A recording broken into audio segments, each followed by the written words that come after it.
Esse é o Ancapsu e nós vamos falar agora sobre essa coluna do Lauro Jardim que está dando muito o que falar, tá? O alcance da Lei Magnitsky no Brasil, segundo o diretor do Banco Central. Resumindo a história toda aqui, ele diz aqui, ó, são 3 níveis da Lei Magnitsky, o ministro está no mais brando. E isso causou uma confusão muito grande, porque a verdade é que não tem níveis na Lei Magnitsky, não. Vamos tentar entender o que o cara quis dizer aqui. É verdade, como eu expliquei para vocês, que você colocar o nome da pessoa na Lei Magnitsky não é automaticamente a sanção. As sanções são definidas depois pelo OFAC, né, pelo Scott Bessent. E também existe a questão da perseguição judicial. Talvez seja isso que ele se refere aos níveis, né? O nome da pessoa é colocado na lista da Lei Magnitsky, eventualmente o OFAC ela determina as sanções que a pessoa vai sofrer, e se algum banco não obedecer, aí vem a parte da multa e punições a esse banco. Talvez sejam esses 3 níveis que ele está querendo dizer nessa história. Mas vamos tentar entender o que ele está dizendo aqui, porque assim, níveis em termos de graduações de punição não existe não. Essa notícia foi sugerida por mais apavorado que o Xandão, Jacinto e várias outras pessoas. Obrigado aí ao pessoal que sugeriu notícias lá no nosso site, no visãolibertaria.com, e obrigado a você que está assistindo o nosso vídeo. Se você gosta do nosso conteúdo, por favor, deixe o seu like e se inscreva aqui no canal, né? Pois bem, vamos ler a coluna do Lauro Jardim aqui, porque causou essa confusão, né? Como assim nível de Lei Magnitsky? Não tem isso. Você procurar aqui, ó, procurar toda a documentação dela, a explicação da Lei Magnitsky, como é que funciona e coisa e tal, não tem nada de nível em lugar nenhum nessa história aqui, né? Mas enfim, tá aqui, ó. O que tá dizendo aqui, ó? Desde que os Estados Unidos aplicaram a Lei Magnitsky em Alexandre de Moraes, há 2 semanas, uma série de dúvidas paira sobre seus efeitos reais no Brasil. Ministros do Supremo, por exemplo, como Gilmar Mendes, repete que no Brasil o que vige são as leis brasileiras, portanto estaria fora de cogitação, por exemplo, um banco fechar a conta corrente de Moraes. Isso é errado, mas vamos continuar aqui. O Banco Central não se pronunciou oficialmente sobre o assunto, mas tem acompanhado muito de perto o assunto, inclusive porque é demandado pelos bancos. Ou seja, os bancos aqui no Brasil estão perguntando para o Banco Central, e aí, o que eu faço? Um diretor do BC que preferiu falar no anonimato, então o cara tá falando no anonimato, não quer nem se comprometer com isso, porque ele sabe que vai dar merda, né? E o que ele tá falando aqui faz sentido, olha só. A lei americana vige lá e a brasileira aqui. Mas a questão é outra, pois o sistema financeiro global é integrado. Então, o que se tem é que espaços jurídicos e democracia são regidos nacionalmente, mas as relações econômicas são globais. É o problema que eu venho falando para vocês esse tempo todo. Estamos caminhando para um mundo em que o ordenamento jurídico nacional não serve mais para nada. Houve uma época na história da humanidade que a maior parte das relações que você fazia eram com pessoas próximas de você. Então fazia sentido você ter o ordenamento jurídico. Ordenamento jurídico, para quem não sabe, é tipo todo esse conjunto de leis e juízes e justiça, né? Todo esse ordenamento jurídico de um país que é independente de cada país tem o seu. E isso fazia sentido no passado. Por quê? Porque tipicamente você vai namorar e casar com uma pessoa perto de você, você vai fazer comércio com uma pessoa perto de você vai trabalhar para uma pessoa que está perto de você, tudo era muito mais fisicamente contido.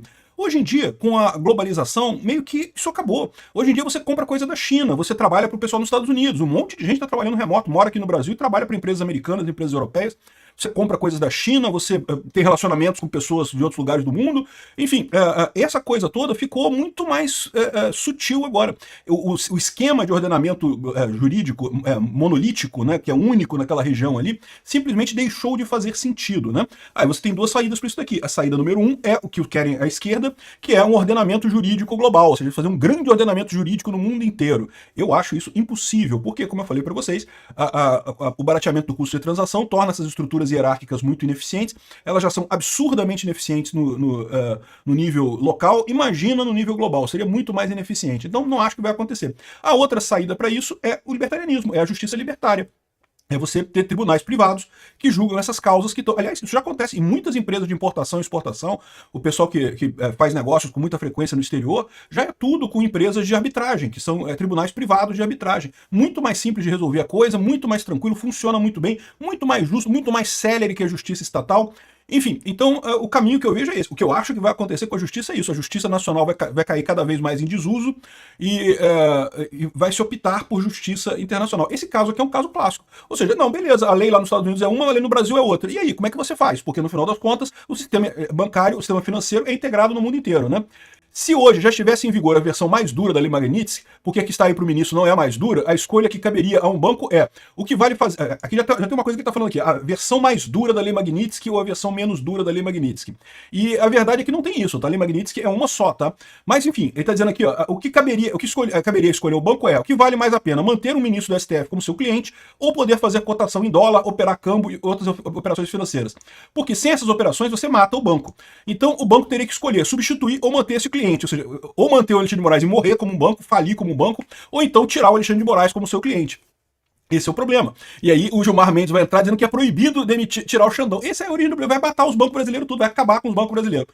E essa é uma decisão que afeta todo o sistema financeiro, afeta a estabilidade do sistema financeiro.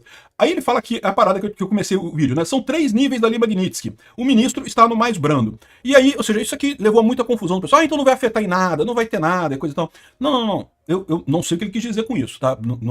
Olha, procurei toda a documentação de Lei Magnitsky, não tem nada sobre níveis mais brandos e níveis menos brandos. O que tem na Lei Magnitsky, de fato, tá aqui, ó. Essa aqui é a sanção do Alexandre de Moraes, e tem aqui a descrição da Lei Magnitsky, coisa e tal, o ato em si, como é que funciona e coisa e tal.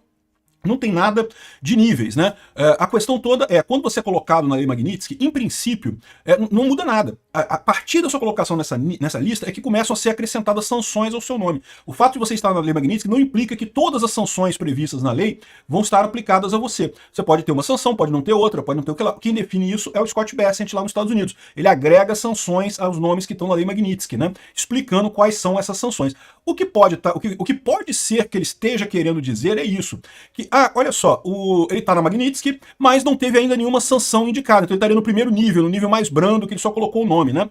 Veja, para a maior parte dos bancos, para a maior parte das pessoas, nesse nível inicial, os bancos já cortam a conta da pessoa. Porque para pensar, por que um banco vai arrumar confusão com essa situação para, sei lá, se o cara sancionado fosse eu, por exemplo, ou fosse você, ou fosse qualquer pessoa normal? Não, pô, descarta a pessoa e foda-se, ela que procura conta em outro banco, não quero mexer nisso aí não. Então, para a maior parte das pessoas, basta colocar nesse primeiro nível que os bancos todos já cortam relação, já tiram conta corrente, já encerram a coisa toda, porque né, entendem que a coisa pode ser mais séria.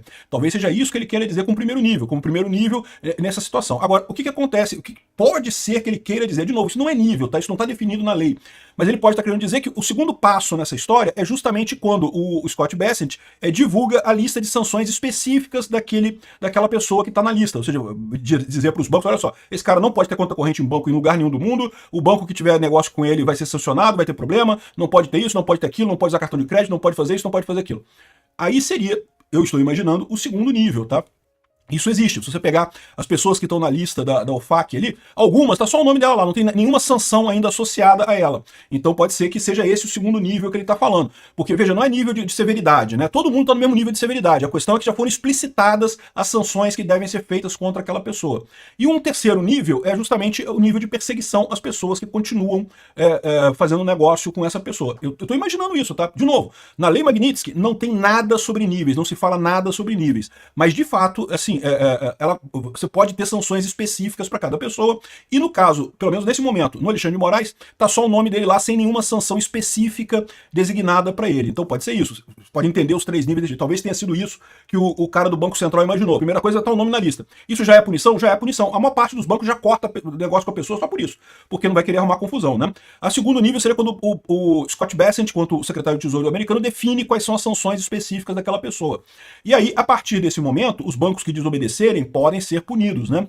Aí, ou seja, talvez seja isso que foi a conversa do Eduardo Bolsonaro com o Scott Bessent na quarta-feira passada. O que está faltando é dar mais essa apertadinha nesse parafuso aí para ver se o pessoal peida, né? E o terceiro nível seria, bom, beleza, se os bancos não obedeceram, aí você começa a multar esses bancos e eventualmente fazer outras punições contra esses bancos que podem chegar até a cortar totalmente do SWIFT, tá? Eu não creio que vai haver corte total do SWIFT dos bancos brasileiros, mas punições, certamente podem haver punições aos bancos brasileiros, limitações, multas, enfim, um monte de coisa assim pode haver nesse caso, né? Então, de novo, eu estou supondo, porque não existe nível nenhum em Lei Magnitsky, tá? O que existe é isso. E aí o fato de dizer que ele está no nível 0, no primeiro nível de coisa, não é nível de gravidade da Lei Magnitsky, é nível de pressão dos Estados Unidos para você acionar, para você sancionar a pessoa pela Lei Magnitsky. No primeiro momento, os Estados Unidos só botam o nome na lista, que é para, né? Você não vai querer negócio com esse cara. Tu sabe que o cara é um pilantra, o cara é um violador de direitos humanos, não vou querer negócio com esse cara. Mas, depois disso, você tem outras etapas que vão gradualmente piorando a situação. E eu não tenho dúvida nenhuma que os Estados Unidos também estão querendo ir devagar. Por quê? Porque o objetivo dos Estados Unidos é fazer com que o Alexandre de Moraes ceda na questão do julgamento do Bolsonaro. Até aqui, ele não falou nada nesse sentido. Então, eu acho que já está na hora de fazer uma segunda etapa, um segundo apertão nesse parafuso da Lei Magnitsky aí, né? Provavelmente isso que foi o encontro do Eduardo Bolsonaro e Paulo Figueiredo com o Scott Bessent lá na quarta-feira, justamente para preparar isso daí, né? Porque, de novo, se você olhar aqui, ó, não tem negócio de nível, não. Deu uma lida profunda na lei aqui, procurei em inglês, em um monte de assunto. Teve uma pessoa que fez uma pergunta pro Grok no X, e o Grok disse sim, que ela tem 3 níveis, e o nível 1 é restrição de visto, e não sei o que lá. Cara, não tem lógica nenhuma. Gente, Grok não necessariamente sabe das coisas, tá? O Grok muitas vezes ele infere pela própria pergunta que você fez, o que você está querendo dizer, e ele sai alucinando em cima daquilo ali, né? Não tem nada de nível lá. Agora, aqui, o STF já tem plano para reagir às sanções dos Estados Unidos, diz o pessoal aqui. O decano do STF, o Gilmar Mendes, tem liderado conversas sobre a lei Magnitsky e na Europa já há leis de bloqueio dessas sanções. Então o que eles estão querendo dizer é que não que vai ser, vai dizer que é um uso ideológico de uma norma jurídica, que não sei o que lá, e a corte não irá reagir preventivamente às sanções. Mas bloqueio de ativos de empresas americanas que acatarem a lei Magnitsky e outras decisões só serão analisadas se a crise escalar. Ou seja, o que eles estão querendo dizer é que se por um acaso realmente chegar nesses níveis de sanções e coisa e tal, o STF vai intervir e vai dizer que proíbe, não sei o que lá e coisa e tal, né? O problema todo é que o SWIFT fica lá nos Estados Unidos, né? Os bancos, a necessidade dos bancos brasileiros é acessar o mercado americano. Ele tá achando que ele vai botar essas coisas aqui, vai resolver com a lei brasileira isso daqui? Não vai, ele vai quebrar os bancos brasileiros todos, né?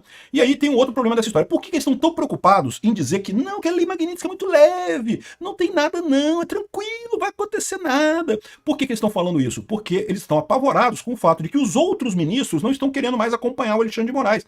E eles sabem que se agora os outros ministros voltarem atrás, o julgamento do Bolsonaro vai pro saco, né? O Alexandre de Moraes é só um voto na primeira turma. A gente já tem um voto contra, que é o do Fux. Faltam 3 votos ali. A gente tem que conquistar 2 desses 3. E mesmo que o Flávio Dino, que é muito aguerrido ali, muito petista e coisa e tal, não queira, não veja problema em sacrificar o futuro dele com uma lei Magnitsky nas costas, talvez a Carmen Lúcia e o Zanin pensem 2 vezes nisso, né? E daí ferrou para eles. A esquerda, que inclui o Jornal Globo, inclui o Lauro Jardim, inclui o Gilmar Mendes, inclui essa turma da Veja, que tá apavorado com esse troço. Então eles estão querendo muito insistir que não, a lei Magnitsky é nada, o nível mais baixo da lei Magnitsky mudou nada e coisa e tal. Então fica o aviso, tá? O nível da lei Magnitsky aqui, o nível aqui não é um nível de punições, é o nível de força que os Estados Unidos coloca nessas punições, né? A punição já está dada, ele não pode ter contato com nenhuma empresa que faça negócio com os Estados Unidos, todo mundo já sabe disso. Se fosse um mané qualquer, já teriam cortado as contas dele tudo aqui no Brasil. Agora, essa situação vai deixar realmente o STF e o sistema bancário brasileiro numa situação extremamente delicada, provavelmente quase igual ao dos russos, totalmente isolado do mundo livre, sem poder exportar, sem poder fazer negócio. Isso vai ser uma tragédia para o Brasil, tá? Mas talvez seja o ponto importante nesse momento, justamente porque é preciso lembrar pro Dino, pro Zanin e pra Carmen Lúcia, que não é brincadeira esse negócio de lei Magnitsky, não, tá? Não vai ficar nessa pizza que tá rolando aí, não, tá? Isso é porque foi um primeiro aviso, né? O primeiro aviso pro Alexandre de Moraes. O Alexandre de Moraes não vai recuar, vai dobrar a aposta. Ele sempre dobra a aposta, a gente sabe disso. O Alexandre de Moraes vai sempre dobrar a aposta, mesmo que no dia que ele estiver na rua, sem poder alugar uma casa em São Paulo, ele vai dobrando a aposta. Mas o resto do pessoal pode olhar para isso e ver melhor dar uma maneirada nessa história, né? Enfim, vamos ver como é que vai ser isso daqui, mas essa história de que a Magnitsky tá no nível mais brando com o Xandão, isso não cola não, meu amigo. Calma, que isso aí é só porque começou agora o processo.